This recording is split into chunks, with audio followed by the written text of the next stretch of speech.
Let's spend a little time on replacement property identification because it is very important. And the reason it is important is this.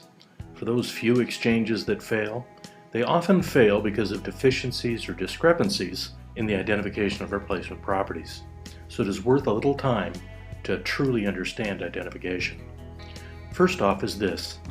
After the sale of your relinquished or exchanged property, you are required to identify candidate or target replacement property or properties.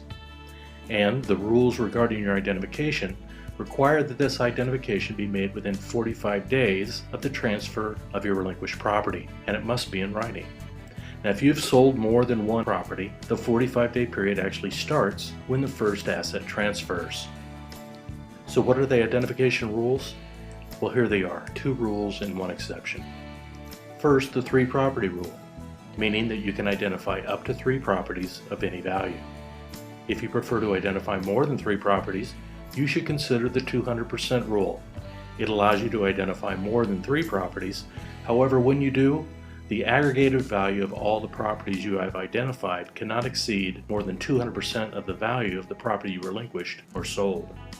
You typically only see this rule utilized when you're exchanging from a larger property into a number of smaller properties. Lastly is the 95% exception. Works like this. You may identify more than 3 properties and also identify total value which exceeds 200% of the value of what you sold, but when you do, you must acquire at least 95% of the value of the properties that you are identifying. Almost like the 100% exception, isn't it?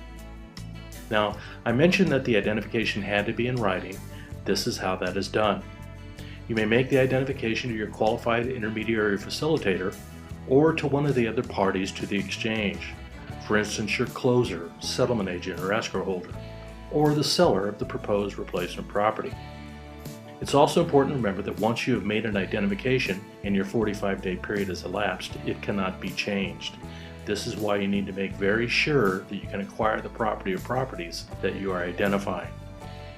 Now, I mentioned that once the 45 days has expired, your time to identify has expired as well. Here is one caveat. If you are still within the 45-day identification window, it is possible to revoke a previous identification and re-identify properties.